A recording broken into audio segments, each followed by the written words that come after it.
Hello and welcome to the Neutral Corner for the week of June 13th, my birthday. That's right, I'm Michael Montero. I'm turning 36 years old this Saturday. There's a lot of boxing for me to watch, for you to watch, for us to talk about. But first, I want to talk about last week's action.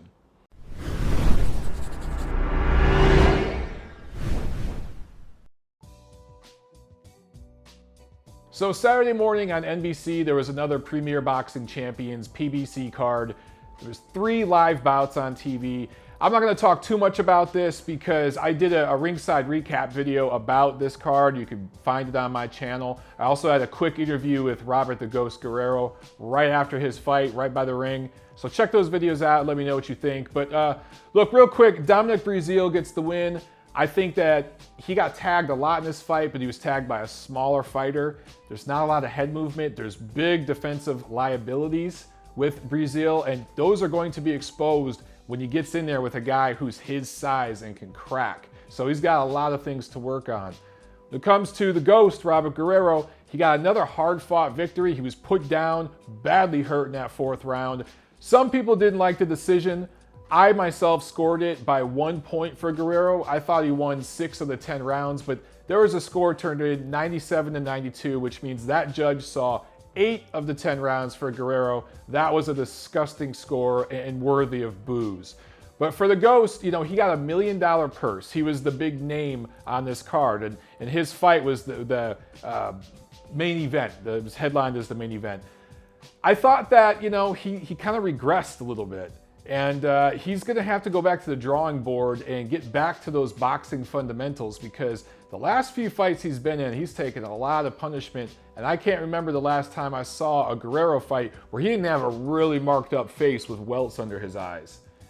And then the last fight, Vic Darchinyan, almost 40 years old, got blasted out of there by Jesus Cuellar, the fighter from Argentina. I wasn't all that impressed with Cuellar. I thought Darchinyan was actually winning halfway through that bout, but Cuellar landed that eraser. I think it was a straight left hand as Darchinyan backed straight up, and he got the win. But look, it's a featherweight fight. The featherweight division, I think, is the most loaded division in boxing right now. And for Cuellar, you know, there's still a lot of questions that need to be answered. For Darchinyan, he needs to seriously contemplate retirement because he's taken a lot of punishment. Real quick, a couple of notes about the card itself, the PBC event itself. And like I said, I talked about this in my other video that you can watch, but the venue, maybe 1,000 people at the venue during the TV portion of the card.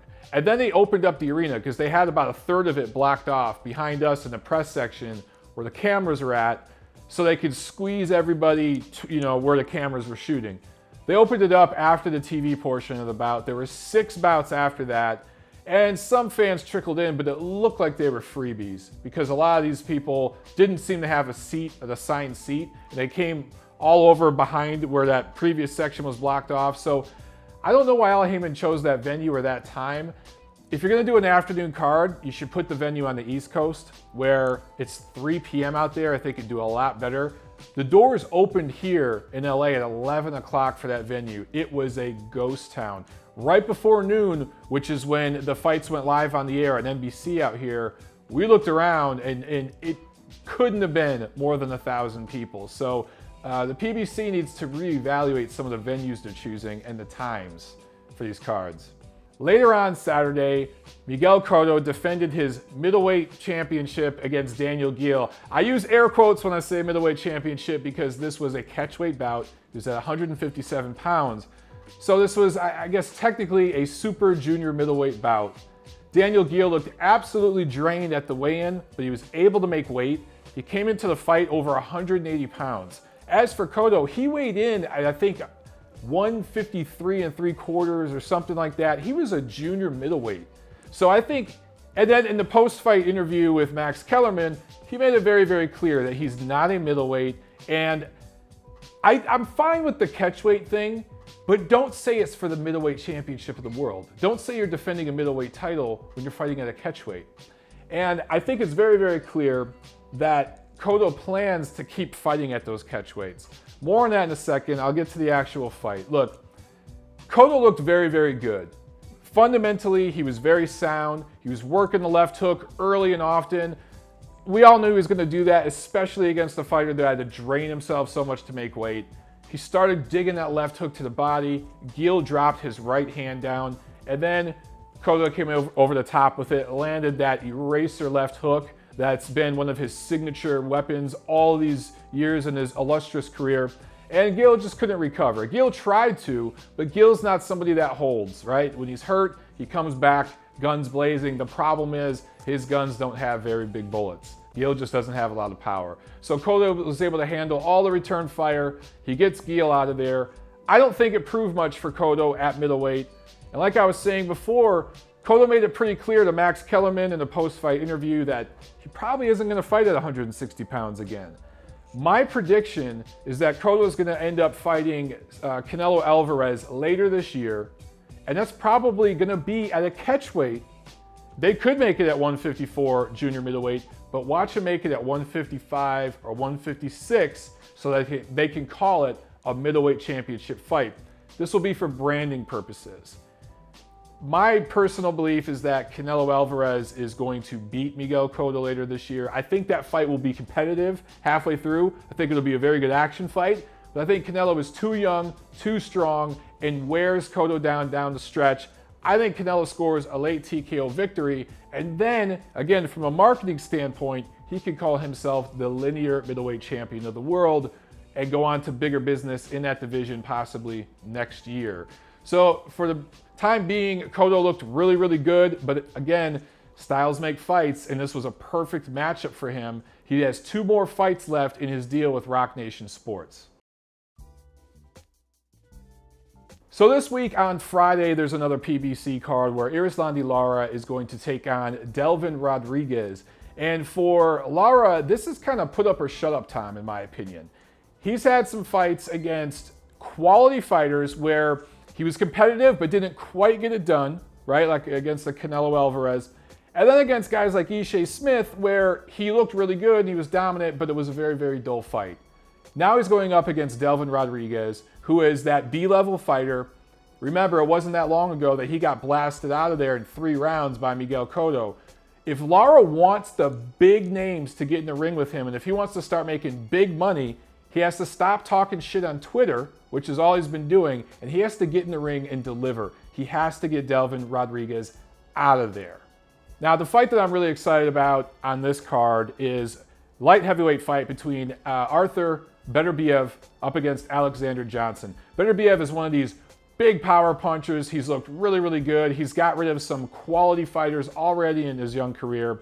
Johnson's yet to be stopped in his career. He's lost a couple times, but they were on the card. So if Beterbiev can get in there and get another big concussive stoppage, that's going to build up more and more demand for him. And look, he's a PBC guy, and so is the linear champion at light heavyweight, Adonis Stevenson. So maybe, we're probably not going to get that Stevenson-Kovalev fight that everybody wants, but maybe Beterbiev can end up facing Stevenson. I think that will be a really exciting fight.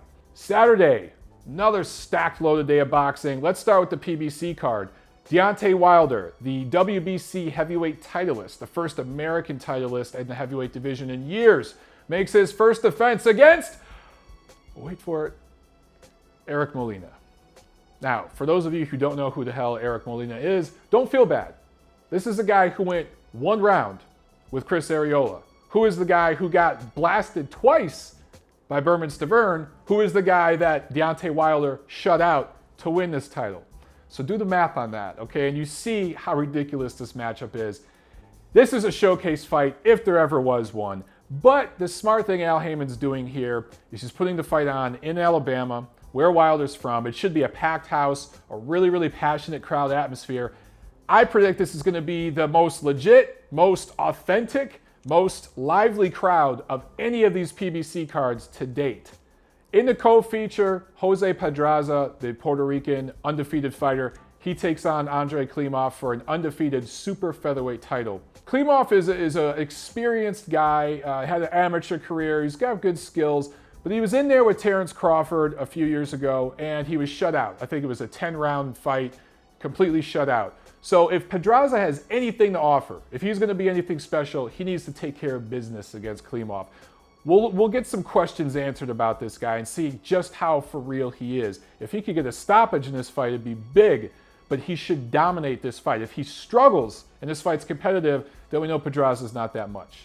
And later on that night on HBO Boxing After Dark, Nicholas Walters, the Axeman, makes his 2015 debut in a fight against Colombia's Miguel Marriaga, an undefeated fighter. Someone's always got to go in this one, right?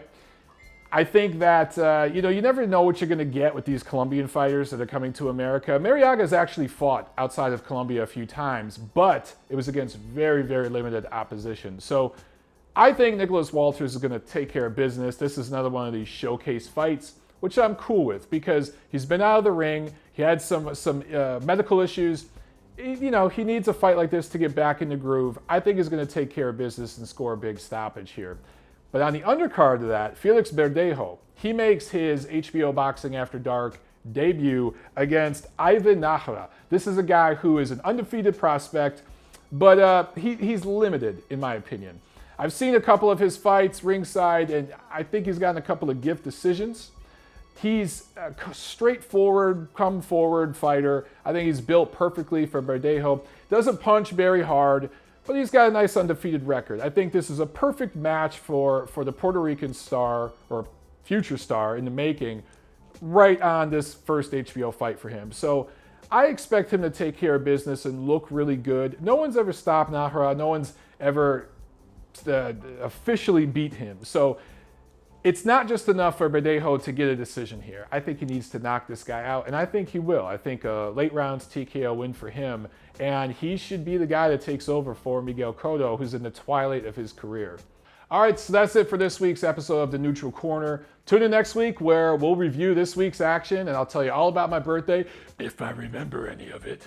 And then we'll talk about the fights coming up on June 20th. There's a lot of fights. That's a big Boxing Day too. So, yeah, I just like to also say, I am 35 years old until Saturday at 5:55 p.m. Until then, I am 35. Then I'll be 36. But you're still turning 36. But I'm still 35. Until then.